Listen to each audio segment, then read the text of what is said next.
guess, at the moment the UK government has signalled that it doesn't intend to use that legislation more proactively than we have done in the past. And if I contrast that with Global Magnitsky, just quickly, that I think is a lot more promising, because that introduces the same kind of flexibility in terms of introducing sanctions, but we have over the last couple of years seen the US government being much more proactive than I suspect the UK government will be in levering those kind of sanctions against individuals specifically for serious human rights violations. Thank you. We'll watch over the coming years to see how willing the UK is to enact these things, and similarly the use of unexplained wealth orders around probably large amounts of money that has been parked in the property market around here. Can I turn to Yahya now and ask, obviously, ALQIS is a London-based human rights organisation working on Saudi Arabia. And can you tell us a bit about how would you face arrest if you were doing the work you were doing here in Saudi Arabia? How safe do you feel in the UK? And can you tell us a little bit about your personal story and about some of the threats and challenges you've faced? Okay, in Saudi Arabia, we have two institutions for human rights. One, they say it is belong to the government. The other one, they say it is independent organization. Both of them, they are belong to the government. In 2009, ACPRA, the Association for Human Rights, for Political and Human Rights, they sent a letter to the King Abdullah. They asked him to establish their organization. At the moment, every single person from ACPRA, they are in prison. And total years in prison for the ACPRA members exceeded 200 years in prison. My colleagues, my friend Walid Abul Khair, we worked together in Saudi Monitor for the Human Rights, and he sent as well in 2007 a letter to King Abdullah to establish and to announce his organization. He's the founder. And the letter transferred from the royal court to the interior minister, and they arrested Walid Abul Khair. He's sentenced at the moment for 15 years in prison. And one of his crimes that he tried to abuse the reputation for the government in the name of the human rights. So doing this work from inside the country, this is a big crime. And at the moment, there is lots of people behind the bars just because they communicated with ALQIS and they transferred some information to ALQIS and they did some work for ALQIS, or they just tell their own story for ALQIS. So it is crime regarding to the anti-terror law in Saudi Arabia. It's a crime to try to pressure the Saudi regime to change any of the laws. Yeah, that's a fairly clear answer to that challenge. Obviously, over the last year, there's been a lot of focus on the Khashoggi case. But what are some of the other cases that you've worked on? And obviously, you've very clearly answered the question about whether there are Saudi human rights defenders, the official human rights defenders. But are there any other small groups that are able to make a difference on the ground in Saudi Arabia? And what does the cases that you're working on tell us about the rule of law in Saudi? Okay, regarding to if there is anyone still working on the ground, all the human rights defenders, they announced their name, they are behind the bars now. Nobody still available at the moment. In the past, the Saudi regime, they tried to silence everyone. At the moment, they are not just trying to silence people, but they even try to take revenge from people, and they are trying to punish people, not just to silence them. Lots of people, they have been silenced for a long time, and they have been arrested, and they have been tortured. And the other question, what cases we are working in, I believe there's a case it's worse than what's happened to Jamal Khashoggi, but what's happened to Jamal Khashoggi, it was under I can say under the watch from the Turkish government, and they published things about it. But the torture happened inside the Saudi prisons, and the sexual harassment, it's really something really worse than kill someone, to keep him alive and completely destroy his life. At the moment, if I give you an example for Lujain al-Hidlul, she's in prison just because she communicated with human rights organizations. And one of her crimes, she submit a proposal for us to advise us to try to help people. They have been in prison, and after they left the prisons, they have psychological issue. And she told us about this psychological issue from people that she have seen in prisons. So she suggested to us to help those people, and this is one of her biggest crime at the moment. If I talk about Lujane, they not just destroyed the life for Lujane, they destroyed the life for her entire family. The family inside the country, her parents, they are not allowed to travel. They are in very difficult situation inside the country. Her brothers and sisters outside the country, you can notice that they spent all the time to try to get Lujane out of the prison. So they destroyed the life for entire families inside the country. But in the past, before the murder for Jamal Khashoggi, they were very good to hide and cover up their crimes. But after the murder for Jamal Khashoggi, everything has become clear now. And I believe what's happened, the situation after the murder for Jamal Khashoggi must be different than the situation before. Okay. Can I just draw you, obviously we've touched on this already, but can I draw you to the sort of publicity around the reform process being carried out by MBS?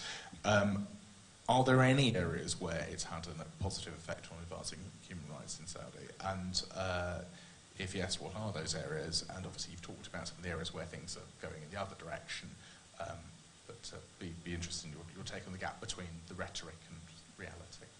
Yeah. I remember there is an article written by the Minister for Foreign Affairs in Norway. She said MBS in the media is completely different than MBS on the ground. He's saying something, and he's really success with the PR, especially before the murder for Jamal Khashoggi. And he presented himself as the reformer and as the person who will support the women's rights. And we have seen here in London, unfortunately, we have seen lots of signs here when they welcomed him in London. And we have seen his pictures saying, this is the person who is going to bring the reform in Saudi Arabia. What's the source for that? It's just because he's saying that. But nobody asks what's going on the ground. The reform, the only thing that we can say it is something happened, they allow women to drive the car. And I think this is something is really basic. And we shouldn't ban the women from driving the car to allow her to drive, then to celebrate that. It's something not to celebrate it. When they allow women to drive, they should shame because they banned it already, and they allow women to drive and silently, not try to celebrate that. And later on, when they allow women to drive the car, they arrested all the women's rights activists and they tortured them, and they faced sexual harassment and lots of things and lots of violations inside prisons. So it looks like, okay, you forced us to allow women to drive, and we will take the revenge from you because you forced us to do that. If Mohammed bin Salman believed this is rights for the women, why he punished people they demand for this rights? And another reform, it's most of it in the media, but on the ground, all the reformers, they are behind the bars. And unfortunately, I heard from lots of officials and politicians in Europe, they said to me, we believe MBS, he learned the lesson after the murder for Jamal Khashoggi, and he will not do any mistakes later on. And I'm asking them, if he learned the lesson, where's the reform? They always keep repeating, it needs time. Free the prisoner of conscience doesn't need any time. It's just one decision. You arrested all of those people, just free them. This is the first step. Later on, we will start to think about believing you.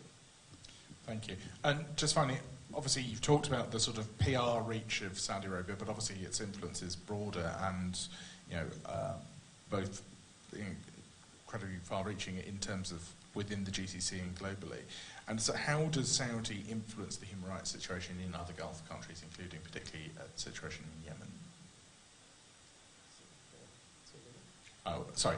Basically, sort of the reach of the Saudi influence, how does it affect the human rights situation in other Gulf countries and particularly Yemen?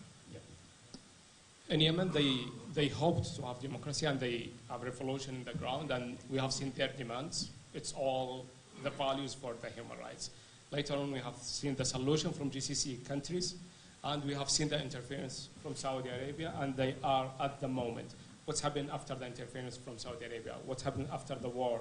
They started the war, and it is now almost 4 years and 8 months. they destroyed everything in Yemen. They destroyed the hope of Yemen. Yemen at the moment, regarding to the UN, not regarding to myself, it's one of the worst humanitarian situation in the world. So it became at the moment worse than Syria, worse than Gaza, unfortunately. And this is from the hand from Saudi Arabia. And when they started the war, Mohammed bin Salman, he said to the world, they want to stop Iran in Yemen. Where is Iran now? And what's happened to Al-Houthi troops at the moment? They are more powerful than any time before. And the Yemen has become more far from the democracy and from their hopes. And not just Yemen, in all of the region. They intervened in Bahrain and they destroyed their revolution. And even they intervened in Kuwait. And we have seen in Kuwait, we used to say in Kuwait is the best GCC country regarding to the democracy. And we have seen lots of people, they have been arrested in Kuwait and they have been sentenced in prison because they criticize Saudi Arabia. Or they stand with the Arab Spring, or they stand with the revolution in Bahrain or in Yemen. Because they criticize Saudi Arabia, they said al-isa'a lil-dhat al-malakiyya fi Saudiya. So abusing the rulers in Saudi Arabia. This happened in Kuwait. So they interfere everywhere, and they, as Juliet mentioned, James, the dictator, they are unfortunately copy each other, and they are doing the same violations for each other. And countries like Al-Kuwait, they took some steps forward, but they have seen their allies and their friends and their neighbors doing the violations without paying any price, so they start to do the same. Okay, thank you so much. We are, obviously, as you know, running behind because we started a bit late.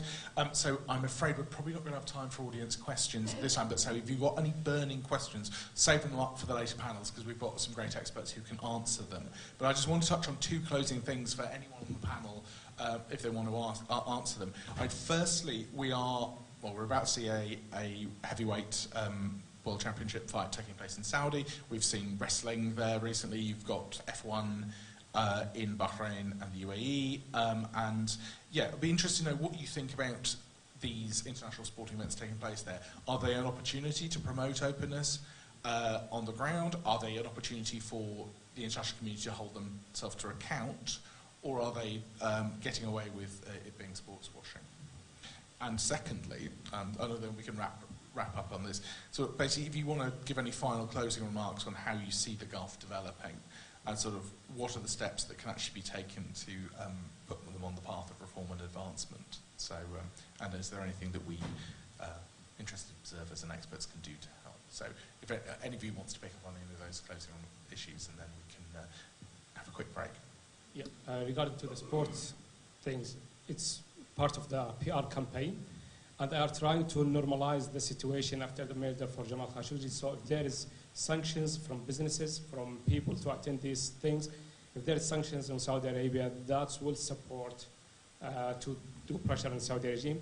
And if the businesses and people, they took a part in these PR campaigns in the name of the sport or any other names, that will support the regime to continue the violations and to teach him how to cover up his violations.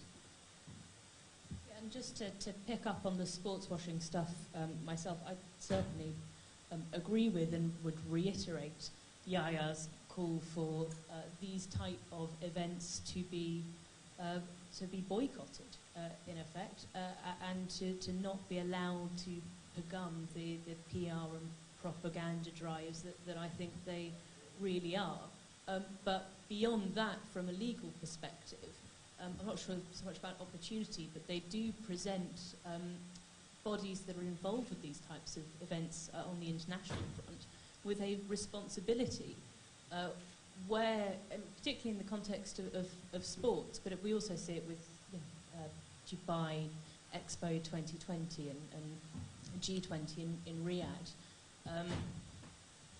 Where these kind of events do happen, those corporations and those sports regulatory bodies, with some oversight of them or involvement in them, must adhere to their international responsibilities to make sure that violations do not occur in the context of those sporting events, and that there is accountability and that there is redress. You know, we see it in the context of Qatar and FIFA's shameful links with the kafala system and the way in which workers' rights have been ridden roughshod over in connection with preparations for World Cup 2020. Earlier this year, in the context of one of my own cases, that of Ali Ahmad, who is the young football fan from Wolverhampton, who attended the AFC football tournament in the UAE earlier this year to support Qatar. And in the context of that, he was targeted by the UAE authorities, we believe the Amn al-Dawla, detained and tortured merely for being a Qatari supporter. And now this is something that FIFA and its regional bodies like the AFC have to pick up on, have to investigate adequately in line with their own very clear policy and framework for doing so, and in line with the UN guiding principles on business and human rights. There really is no excuse, and it's something which we're not currently seeing in that case from FIFA in any meaningful way. So yes, I do think that there is, if not an opportunity, then certainly a responsibility there for the relevant organisations. Thank you. Any final thoughts before we... On the sports washing, clearly I think there's PR, there's a degree of propaganda going on here, but I think they actually present a degree of opportunity because they draw such a spotlight on the region. And I think while there are clearly exceptions to that particular rule, the fact that so many sporting events are taking place in the Gulf now does draw that spotlight, does draw public attention, does force at least some kind of adherence to a wider normative narrative, and that wider normative narrative can then be leveraged against the regimes to ensure that they adhere to human rights standards more effectively. If the region is out of the public eye, then these kind of things can pass more easily.